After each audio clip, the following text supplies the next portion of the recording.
In the opening scene of HUD, directed by Martin Ritt, Lonnie Bannon is driven to town in a pickup truck by a worker from his grandfather's ranch. He's been dropped off to find his paternal uncle and bring him back out to the ranch to help determine the cause of death of a seemingly pristine female cow. As Lonnie walks the streets of downtown looking for his uncle, a barkeep is sweeping shards of glass off the sidewalk, the aftermath of a scuffle from the last night. When asked about the cause of the mess, the barkeep responds, "I had HUD in here last night." Lonnie continues his search for his uncle until a man hanging a banner advertising a rodeo points him in the direction of his uncle's pink convertible Cadillac, parked outside the front lawn of a married woman's home.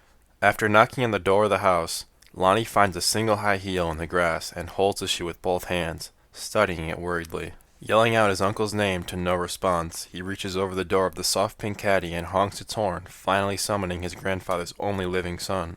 His uncle, displeased by the interruption of his scheduled day off, begrudgingly begins dressing to leave for the ranch. As his uncle grabs stirrup leather boots, Lonnie gives the high heel found on the lawn to HUD, who tosses it inside, thanking the woman he spent the night with. While sliding his leg into a boot, the husband of the woman arrives home in an American-made four-door sedan and parks it directly opposite of the convertible coupe. Lonnie, realizing the sudden danger of the situation, turns to his uncle, who hurriedly shoves the other boot onto his leg and begins walking gingerly towards the married man. HUD greets the man, who is unaware which of the Bannon duo slept with his wife, and demands they reveal the culprit. Staring accusingly at the man responsible, Lonnie watches his uncle bow his head ashamedly and convince the man it was his nephew who slept with the man's bride. The man puts down the luggage he was carrying and begins threatening death on Lonnie as his uncle ushers the boy into the convertible, past the steering wheel, into the passenger seat of the Cadillac.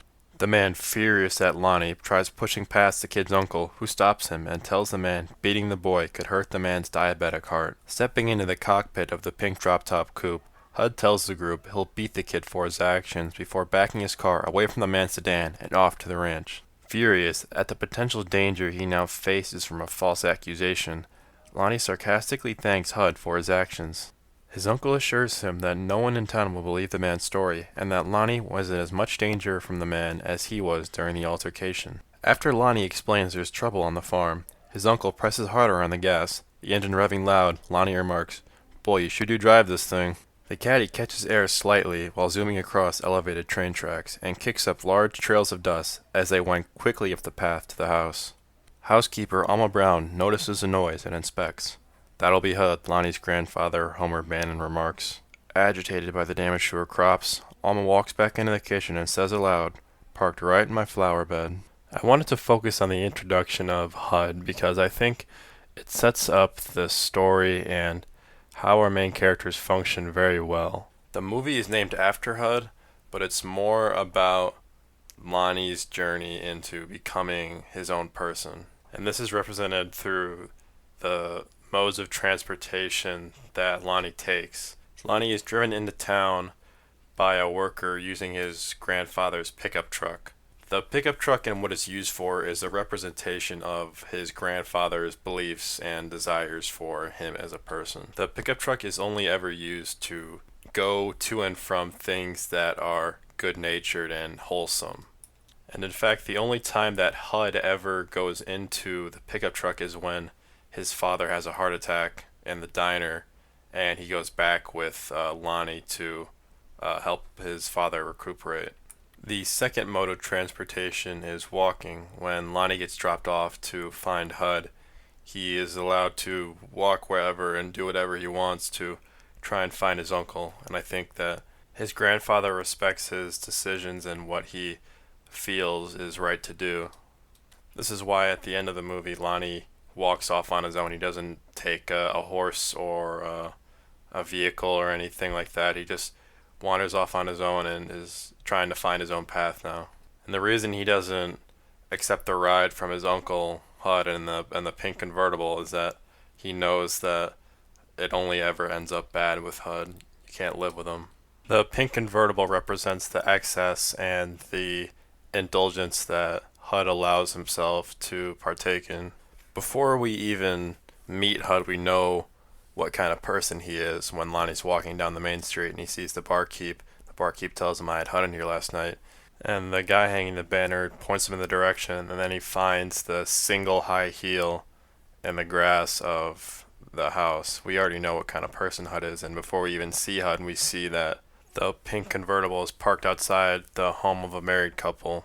When the husband shows up, he is in a very family-oriented car. It's a four-door sedan. It's made for a family. They were probably wanting to start a family soon, and he parks it directly across, completely opposite of HUD's pink convertible. Even the way that the man is dressed, he has like a business jacket on. He's got a tie. He's got a fedora. He comes out of the car with some luggage, probably on a business trip, and he just looks like a nuclear family father. When Lonnie is shoved into the car, he's not taken around the car. He's like shoved through the driver's seat into the passenger seat, and I don't know if that has any significance. I don't know if like the director was like interpreting that as like he's not in control. That's how I interpret it. He's being shown two completely opposing lifestyles, but he is not in control almost at any point. When Lonnie and HUD are having the conversation driving back to the ranch in the car, and Lonnie's getting pissed at him for lying, and at the end of the conversation, despite all that HUD put him through and what Lonnie could face, Lonnie admires how fast that his uncle's driving, which really tells you how naive Lonnie is. He just saw how this lifestyle affects the people around you, how it makes somebody act. And despite all that, he likes how fast his uncle lives. He likes how fast he's driving. He enjoys the experience. Probably the most obvious form of symbolism that the car takes is when they finally get to the ranch. HUD parks right on Alma's flowers. It's so on the nose once you've seen the movie, once you know what HUD does. But I still think that it works really well. It's a great moment that sets up the rest of the movie. The scene where Homer dies also carries a lot of heavy symbolism regarding the modes of transportation. Not only are all three present, a fourth one is actually introduced, which is the very last one. It's crawling, which represents the final stage of life, which is its death. Homer is crawling on the ground because he fell off his horse, which is in so many ways like at the end of the line. You can't go on anymore, can't support yourself. And Homer realizes this, and he doesn't try to deny it. He doesn't want the booze that HUD offers him. He knows that this is it, and he wants to feel every moment of it. He doesn't want to numb the pain like HUD does with his beer and his women. Especially how this scene starts. HUD is like ramming the back of the pickup truck with his pink Cadillac, and when they crash and when they stop for Homer, Lonnie tries to start the pink Cadillac to help his grandfather, but the Cadillac doesn't start because the Cadillac, HUD only cares about money and himself. And when HUD offers his father some booze in his final moments, I think that's like a sincere moment from HUD. Like HUD knows that, or he believes that he's beyond saving, but he's trying to help his father cope with the end of his life in the only way that he really knows how, which is to, again, numb the pain with the booze and the women. When I was watching this movie, I didn't know what it was all leading up to. I didn't know that everything comes to a head when HUD tries to have his way with Alma. And when that scene hit, it was very eye-opening for me, and it was a very disheartening experience, but I'm really glad we watched it. It taught me the importance of analyzing people's actions and knowing that every single thing that somebody does says something about what they are. It told me that it's important to recognize your emotions, because if you let it all build up, like HUD and like his father did, like you really don't grow as a person. HUD never learns to understand what his father wants for him, and his father never seems to understand that HUD can be saved. There is still humanity left in HUD. The only time that we know of HUD driving the pickup truck, the utilitarian, wholesome vehicle, is the night that he crashed and inadvertently killed his brother, Lonnie's father. After the accident, him and his father never saw eye to eye in anything. Lonnie drives the Cadillac and he drives the pickup truck, and in the end, he decides his own path is the way to go. The final form of transportation is the bus, and the only person that takes the bus is Alma. Alma gets to the bus stop by Lonnie driving her there in the pickup truck. Lonnie looks up to Alma. He sees her as a motherly figure, and throughout the film is really the only person we see show Alma respect. Even Homer doesn't really even care or seem to care when HUD parks in her flowers. Literally, not that scene.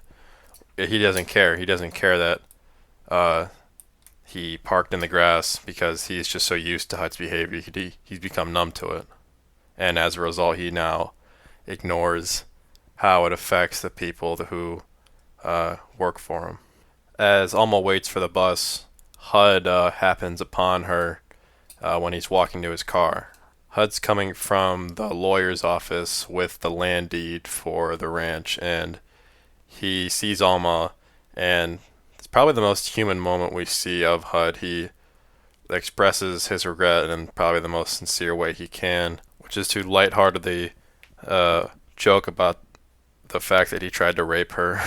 Even before the rape scene, Alma knew the kind of person HUD was, but it seemed that there was some part of her that felt that he was able to be saved. But her leaving town on the bus is acknowledging the fact that she doesn't feel comfortable around him, and now she knows that he doesn't respect her even a little bit. The bus represents the fact that the women really are the ones that suffer the most. Alma remarks that she doesn't know where she's going. She doesn't really have control. The only person who is more out of control than Lonnie is really Alma. Alma does everything she can to provide for the family and be a good maid, and she is just punished for denying HUD's sexual desires. Right after we had watched HUD, I was walking to my car after our discussion, and there was a bunch of tables in the hallway set up for colleges to try and recruit you to go to their school. And I was just walking around looking at everybody, and I had locked eyes with this woman, and she was standing next to a man, presumably her boyfriend, and for a moment we had this locked eyes, and there was only her and there was only me. And we smiled at each other, and I just kept walking. And after I turned the corner, I felt this incredible rush of adrenaline, and that really got me interested in analyzing this movie even more. For a moment, for a split second, I had felt like HUD, and it just compelled me to watch the movie again and really analyze its themes. And I picked up immediately after the intro scene ended that walking and the convertible and the pickup truck and the crawling and the bus, they were all symbolizing thoughts, desires, and where we're going and where we will be.